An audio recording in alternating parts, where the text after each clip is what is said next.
There are some families we wanted to visit. I myself directly, with my deputy Willis Otieno, and I can tell you those families are afraid. They want to meet us in private because they are afraid that the attention we may cause will victimize them.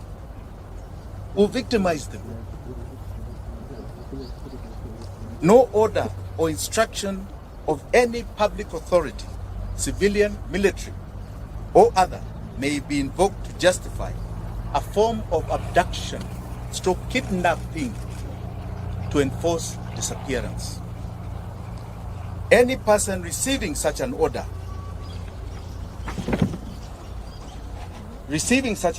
or instruction shall have the right and duty to not obey it. Article 26 of the Constitution of Kenya guarantees every Kenyan the right to life, specifically stating a person shall not be deprived of life intentionally. Article 28 and 29 of the Constitution provides the human dignity, freedom, and security of the persons, which includes and not be subjected to torture or treated or punished in a cruel and inhumane manner. The Inspector General of the National Police Service, under Article 245 of the Constitution, must exercise independent command of the police. We have seen what is going on. You have an IG who stands up and says you can demonstrate. It's in the Constitution. 2 days later, he's chasing everybody from the streets and his officers are shooting. Who is giving him those orders? The IG is constitutionally required to ensure the police operate with the highest standards of professionalism and comply with constitutional standards of human rights and fundamental freedoms while performing their work. In exercise of the command of the police, the IG has the constitutional responsibility to ensure that the officers commit to protect the right of life of all Kenyans by adhering to the Constitution.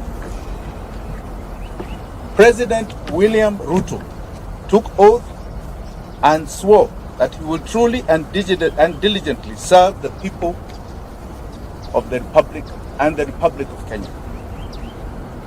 He will diligently discharge his duties and perform functions in the office of the President while doing justice to all in accordance with the Constitution and the laws of Kenya without fear, favor, affection, or ill will.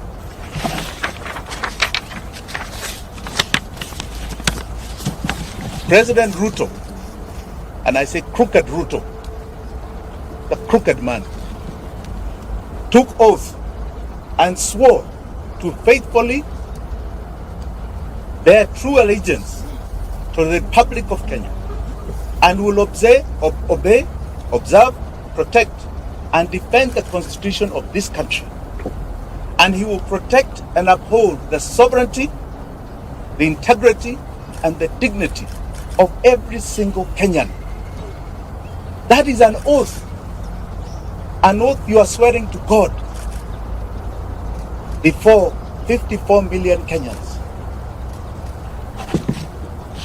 Regrettably, today it can be confirmed that crooked Ruto has not only violated the Constitution of Kenya, but has contravened his oath of office.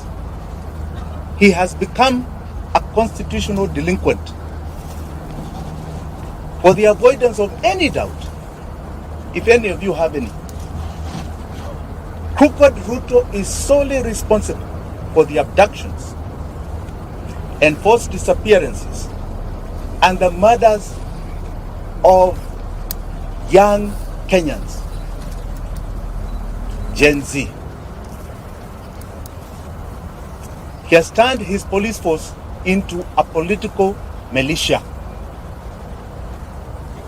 Kenyans must never forget William Ruto's history. And Kenyans will never forget what he's doing to us today. Crooked Ruto is hypocritically mocking, laughing, and demeaning the abducted, disappeared, and murdered sons and daughters of this country, and their loved ones who are painfully crying daily. The only crime they have committed is exercising their constitutional and democratic right to peacefully and unarmed demonstrate on the streets in our country. We will not yield to Crooked Ruto's tyranny. We will not. Because to yield is to advertise to all those that have fought for the democracy that we have today, starting from 1920. We are telling them that we have succumbed to the will of tyranny. William Ruto will not take us there. He is no different. When you look at that man, read the history of people like Pol Pot of Vietnam, Adolf Hitler. Read the history of Amin Dada, who was just next door to us, Umar Bashir, who created atrocities in Sudan. He is no different. It's not a man to glorify. That is a man to feel shame that he represents this great country called Kenya in any position. Finally, I wish to assure the abducted, the disappeared, and their families here and home, you shall never be forgotten by Kenyans. Ruto may forget, may ignore, but we will never forget. You are the true freedom fighters of our time. You are the heroes and heroines of this country. Forgetting you is rejecting our own identity. Forgetting you is to renounce the meaning of our life. Forgetting you means that we do not even love our own families. We will keep the memory of our abducted, our disappeared, our murdered. Forgetting them is allowing Crooked Ruto to achieve his goal of erasing our loved ones from this earth. We are going to continue demanding justice. We shall relive their memory as we do. The abducted, the disappeared, the murdered shall live forever in our minds, in our hearts, and etched in the history of this country. Thank you very much. Do you have any questions? Yes. What's your name? My name is Barack Udwon from the Eastern Voice. The president recently said that he is not aware of any subject, and should there be someone who is aware of such a case, should provide the names to PS Umon. Have you and your team done so? You know, Crooked Ruto has a big problem. He seems to be delusional. The information is in public domain. The media has over and over stressed names. Are you telling me he does not listen to the media? He doesn't watch TV like all of us? If he was true to the oath of office that he took, he doesn't wait for people to submit names. He would have already set up an inquiry with the allegations that are already there. He should be informing us what is going on. The only reason he is doing that is because he is the one who is doing it. Okay? Let us not mince our words here. Those are his instructions being obeyed by others. And he will be held to account. The days when people just got away with things are over. The level of accountability Kenyans are demanding, and the world, is at an all-time high. He will not get away with it. Any other question? Yes. My name is David Mora from we understand there's teachings have been started at classrooms over the scene. Are you an interested party or seeking to be involved? And then, how will you pursue justice? You know, justice for the victims is historical to us.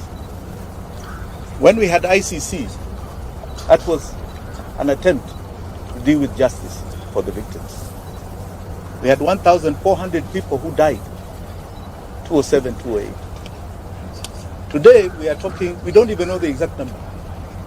We have bodies in the mortuary, unclaimed, unidentified. We have bodies being found in rivers and swamps and dump sites. We don't know how many. We can only estimate there may be a few hundred.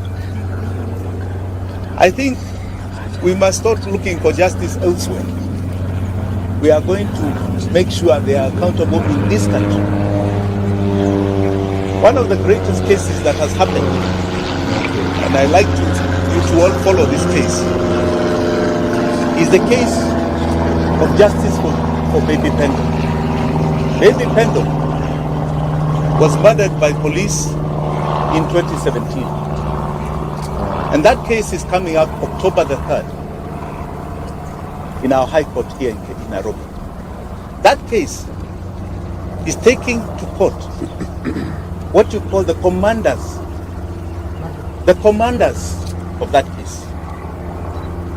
The OCS, the OCPD, regional commander, people who actually committed the murder, and holding them personally liable, criminally liable for the death of Baby Pendo. One case at a time is going to achieve things you have never imagined. We've been very supportive of that case. It has taken 5 years. We are now almost at a critical point.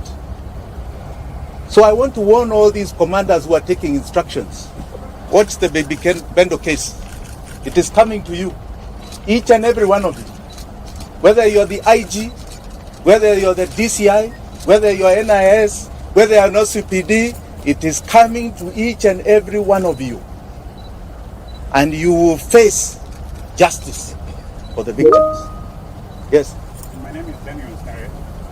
Do you think the courts are doing justice to those people that have had the cases, their cases taken to court for execution? So far, I have no major complaints with the court system. I don't. I think they're doing a very good job. Today we got an order. I think the IG is supposed to appear this afternoon.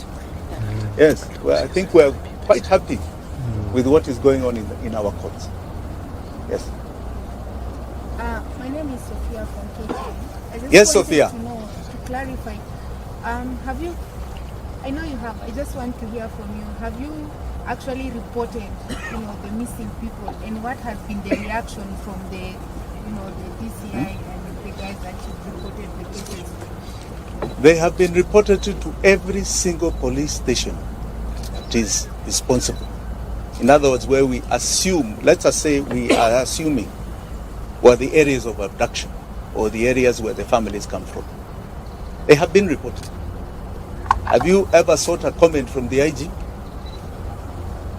Have you? You're asking us, have you? Why are you not seeking comments from those people? They are the abductors. They are being accused every day. I'm here accusing them. Let them stress their defense. Okay?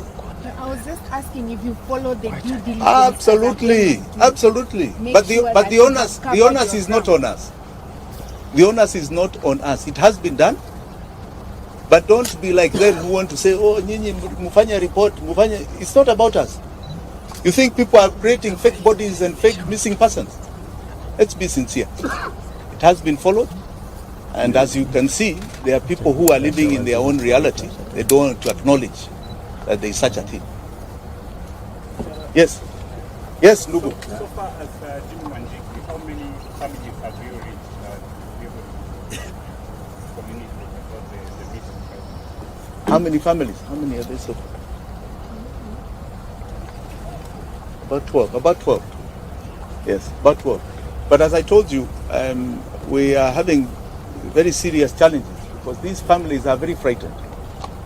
and they feel if we draw too much attention to them, they'll be victimized. Even their other children will be victimized. But so I would like to keep it a bit quiet. Yeah. Anything else? Yes. Yes. Good afternoon. Two questions. One, I understand that you have a case active in court. But the last time when you had a press and you told the public that your team is doing an assessment and very soon you will let the person know how much the damage was by the police officer who raided the home. Two, you mentioned that everything is in court, and that's why you're confident enough that there were some items that were planted in your favor. Is this part of the evidence you will present before the court to indicate or satisfy the judges with the evidence? Thank you. Thank you for that question. You know, I didn't call this for myself. I was here to talk about others. Kesi yangu itakuja, and I want to assure you, as I assured you then, it will be a shocker case. Okay? A shocker case. But I'm not here today to talk about that. I'll come to me. Today, I'm here. All right? There are people who are not here, who have not only died, others have been abducted. We don't know whether they are dead or alive. I think that's really the concern. Mimi niko hapa, niko hai, niko sawa. My family wako hai. Si ndio? So we'll come to that. Yeah. Sorry, last question. Yes. We know some of the people that were abducted, they are only wanategemewa kama watu kwa familia zao. I mean, you as Breadwinners. yes. Yes. You as Wanjigi, is there any way that you feel like you're going to be able to support them until they... My friend, why are you asking me of private arrangements? Sio hapana kitu ya public. Ask me. Now, kuna watu wengine ambao wanasema kitu. Any other question? Yes, ndugu yangu. From? Sorry.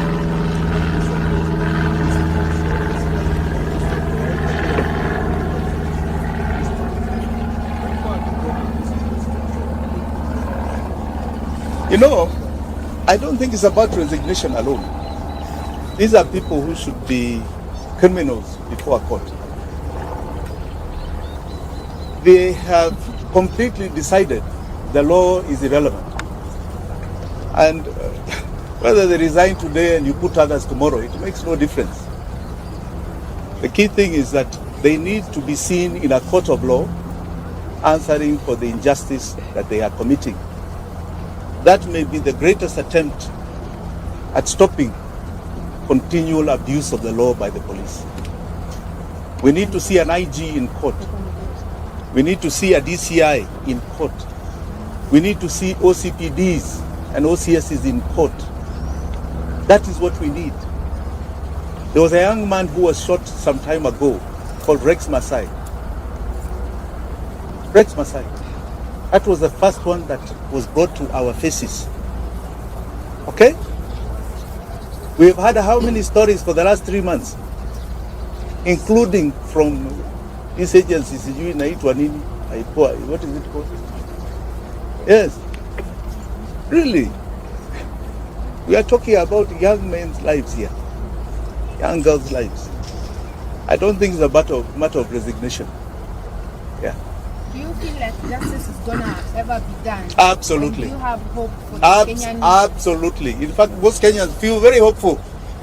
Any of these criminals who are perpetuating injustice will see that court of law. One day, that I assure you, this is not going to continue happening in this country.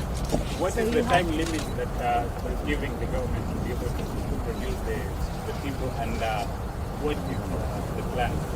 Well, let us see how they answer today, because today's, this afternoon's case is critical. Many of us are skeptical. They will say they don't know where they are. They're not the ones who did it. But they also don't know what we have to prove that they are the ones. So let us see what they produce as the excuse this afternoon. Then you can ask me about time limits. Okay? Asanteni sana.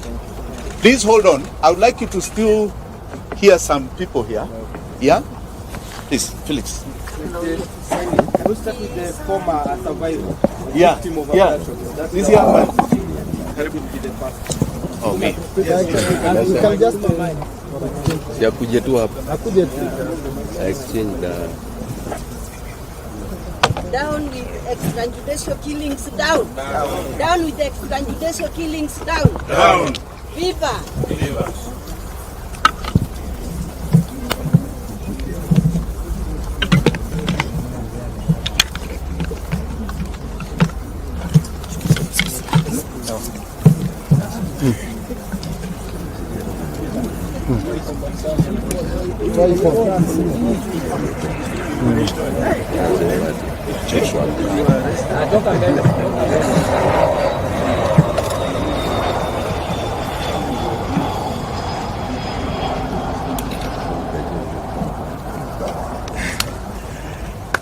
Good afternoon. My name is Joshua Okayo. I am a student undertaking my advocates training program at the Kenya School of Law and also the president of the Student Governing Council at that institution. I have been very actively participating in protests that we've seen in the past 2 months. And I remember on 18th of June, I met Advocate Wakili Willis here. We were actually with him on the street. And it appears to me that this was history writing itself. I got abducted on 26th of June and was released, or rather when I realized that I was released, that was 28th of June. Because I found myself at the bank of Maragua River in Murang'a. So today I'm here in solidarity with the families, friends, relatives, and everyone else who are related to our brothers and sisters who have since gone missing but have not been found. I am here because this speaks to me. I am here because I identify with the case in question right now. Were it not for efforts like this, were it not for such pressure, probably I would have been found dead. Sometimes I sit down and reflect, and I see the mere reason why I should also fight for other people, the way my friends and the whole nation fought for me, and they ensured that they remembered my name so that they released me. So at this juncture, remember their names, remember Jagi's name, remember everyone's name. And I would encourage Kenyans to all push for the release of these people. And to William Ruto, the young people are on your case. We are on your case. You have seen people going around the country exposing fraud, exposing theft and corruption. That is just a process to ultimately get you out of office. It might take time, it might be slow, but I can promise you, ultimately, the voices of the people of Kenya shall reign supreme. I want to say pole to the families, because I know how this affects families. When I was abducted, and it was now 2 days, my family members were in distress. They were moving everywhere, calling all my friends, trying to find out where I was. They could do nothing. And the problem is that we have a generation that believes we are very powerless, to the extent that a president cannot be called by name. We have to change our view, and we have to avoid this self-aggrandizement that has been, the impression of self-importance that has been sold to us, and we have to call everything as it is. So I'm here because this is very painful, and if I remember that I was once in such a situation, I feel very sad. Thank you.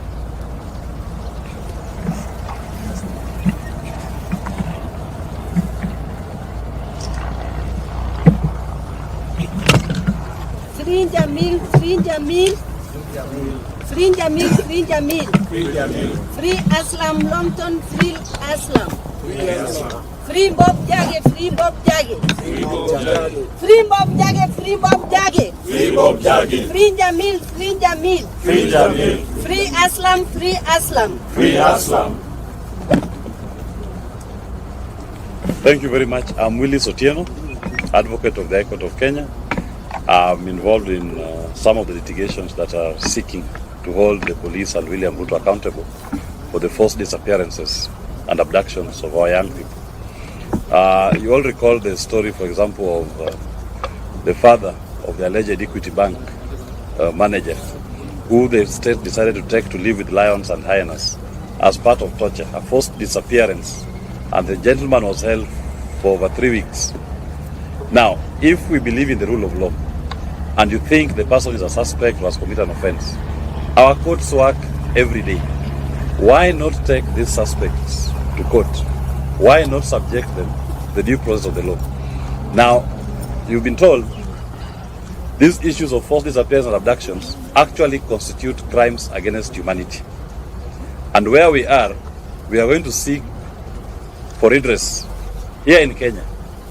And we are also going to invoke universal jurisdiction in countries that have accepted that concept as a means of achieving redress.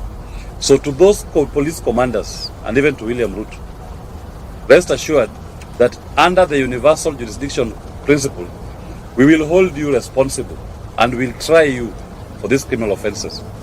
And that is not something we're going to do next year. We're going to do it this year.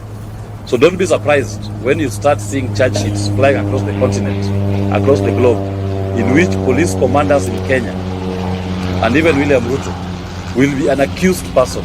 Those fake charges they register in Kenya against innocent Kenyans who are exercising their rights under the Constitution, we are going to have genuine charges registered against them in their names in Kenya and abroad. They must answer to these crimes against humanity that are being committed against our people. And there's an active team of lawyers who are doing this, and they are not relenting. We've collected enough evidence that has met the threshold for universal jurisdiction to be invoked. Thank you. I think one more word. I have one more word. One more word. William Ruto, I am coming for you. I am coming for you in the political arena. I am coming for you in the legal arena. And I'm coming for you with the Constitution of Kenya. I am coming for you. Know it today and every day that you pretend you are a president of this republic. Thank you very much.